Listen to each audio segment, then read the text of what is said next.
Hello students, welcome back to my channel. In this video you will be learning about uniform linear motion, uniform circular motion, centripetal and centrifugal force. So let's start. Consider this ball. If I throw it by applying force from this direction, the ball will start to move in straight line. This type of motion is called linear motion. Now, if I take motion of this ball at particular instance, for example, let initially ball be at point A, then it moves to point B, then C, and finally at point D. Let the distance between A to B be 5 meter, B to C be 5 meter, and C to D also be 5 meter. If the ball takes same time interval, that is A to B, let it take 1 second. From B to C also it takes 1 second, and C to D also it takes 1 second. Then we can say ball travels equal distance in equal interval of time. Such type of motion is called uniform linear motion. So here speed is equals to distance upon time, which is equals to 5 meter upon 1 second equals to 5 meter per second. Now velocity is equals to displacement upon time. For linear motion, since there is no change in direction, speed is equals to velocity. So velocity is also equals to 5 meter per second. For uniform linear motion, velocity is constant. So acceleration is change in velocity upon time, but since velocity is constant, the change in velocity is 0, therefore acceleration is 0. Hence, uniform linear motion is not accelerated motion. Now let's move to uniform circular motion. We know moon revolve around the earth with constant speed. It travels equal distance in equal interval of time in circular orbit. Such motion is called uniform circular motion. So, when a particle moves with a constant speed in a circular path, its motion is said to be the uniform circular motion.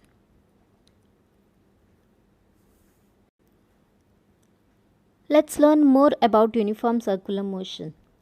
Take a stone or a ball and tie it with a strong string as shown here. Suppose I hold the string at point O and start to whirl it about point O like this. You can see the direction of stone changes at every point of circular path. So, at each instance, what is the direction of velocity of stone? Let's see. Let initially stone be at point A. The direction of velocity of stone at this point will be towards west tangential to circular path at point A if the stone is moving in clockwise direction. Now, when the stone reaches at point B, its direction is towards north tangential to path at point B. Similarly, when it reaches at point C, the direction of velocity of stone is towards east tangential to the circular path at point C, and when it reaches point D, its direction will be towards south tangential to the path at point D. So you can see, even though the speed is constant, the direction of particle changes at each point of circular path. Thus, velocity of particle performing uniform circular motion is variable.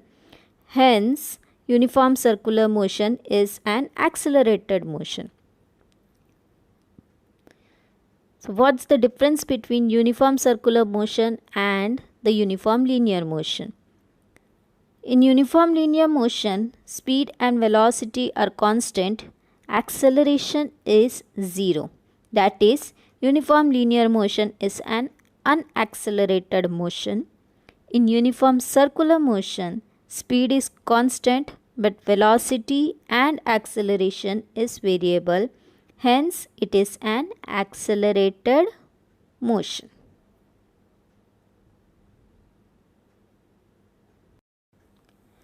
We know force is equals to mass into acceleration. So, if uniform circular motion is an accelerated motion, there will be some force acting on it. Let's see where is the force acting and at what direction the force is acting. So here is the same stone tied with the string and the arrow shows direction of velocity at each point. Now if I rotate the ball or stone, while rotating,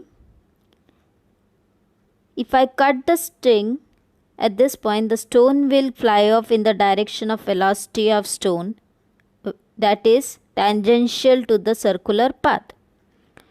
So, what force was holding the stone from flying off? What was responsible for the stone to follow the circular path? So here you can see when the stone is tied with the string and rotated, the stone, instead of following the direction of velocity shown by black arrow, it moves inward at every point to follow circular path.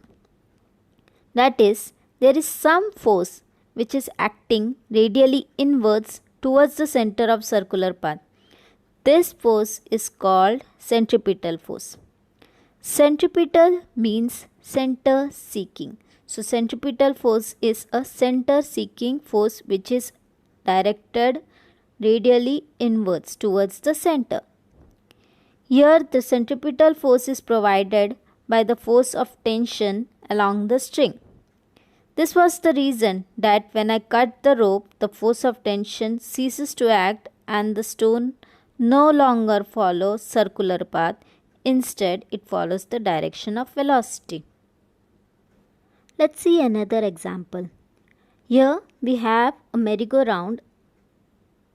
A man denoted by blue is sitting in center of merry-go-round and a man in green is observing from outside, that is from the ground.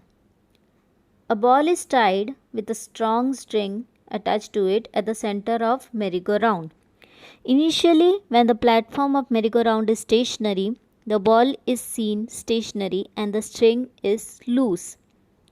As the platform starts rotating, the string becomes tight due to tension in it.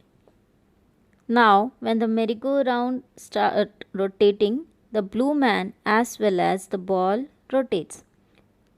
For blue man, at each instance, the ball is right in front of him. That is, ball seems stationary to the blue man.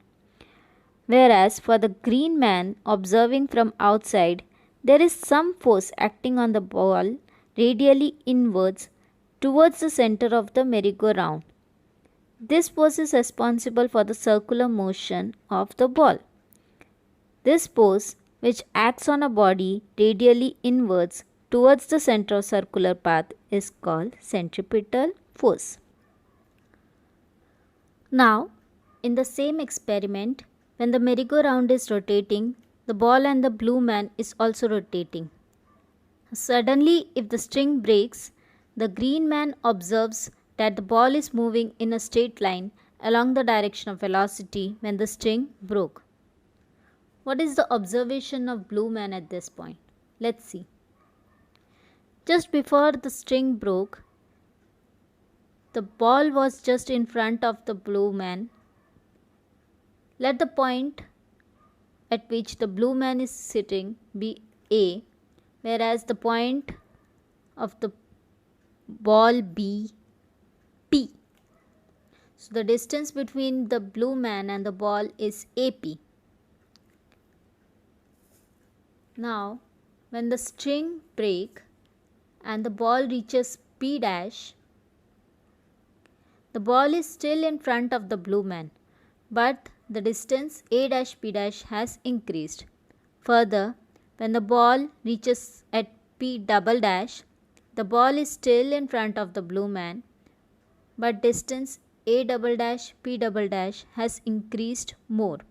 And similarly, when ball reached point P triple dash, the ball is still in front of the blue man, but this time A triple dash P triple dash distance has increased further.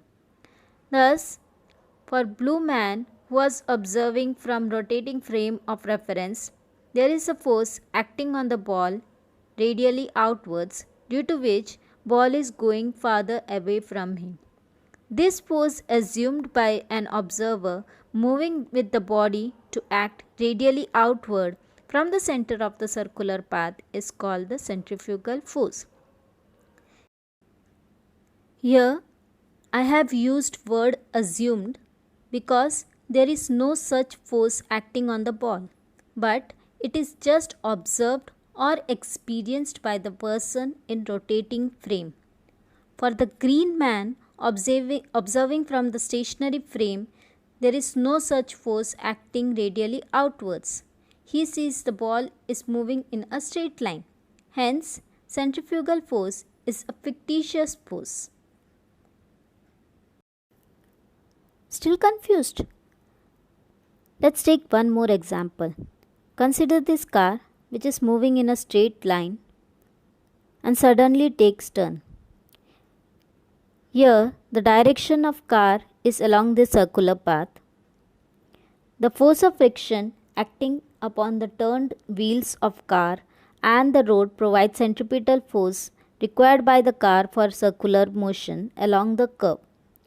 This centripetal force acts inward towards the center of circular path, but the direction of velocity vector is tangential to the circular path as shown in figure. Now the person sitting in passenger seat of car is in the inertia of motion. So the upper part of the body of passenger tend to move along the direction of velocity due to inertia. But the lower part of the body of passenger which is in contact with the car will move in circular path with the car. Due to this, the person at passenger seat experience a force which move him outwards. This outward force experienced by the passenger is called centrifugal force. Here is one more example of roller coaster. When cart of roller coaster moves in a loop, the centripetal force is provided by gravitational force, or you can say weight of the cart. Centrifugal force is directly proportional to square of the velocity. Hence, to prevent the cart from falling, the velocity of cart is maintained high enough to provide required centrifugal force. Another example, when the moon revolves around the earth, the gravitational pull of earth provides centripetal force for moon to move in the circular path, and the force of inertia due to the velocity of moon provides required centrifugal force. Now, centripetal force is equal to centrifugal force in magnitude, but opposite in direction. Now let's see the difference between centripetal and centrifugal force. The centripetal force is the force acting on a body moving in a circular path in a direction towards the center of the circular path. Centrifugal force, a force assumed by an observer moving with the body to act on the body in a direction away from the center of the circular path, is called centrifugal force. The direction of centripetal force is along the radius towards the center of the circular path, whereas the direction of centrifugal force is along the radius outwards from the center of the circular path towards the object. Now, centripetal force is a real force, centrifugal force is a fictitious force. Example of centripetal force, the force on earth revolving around the sun, or you can write the force, gravitational force of the earth on the moon is the example of centripetal force. Now, centrifugal force, force experienced by person in passenger seat in a car while car moves in a curved path. That's all for this video. If there is any doubt, please write in the comment section below. Thank you.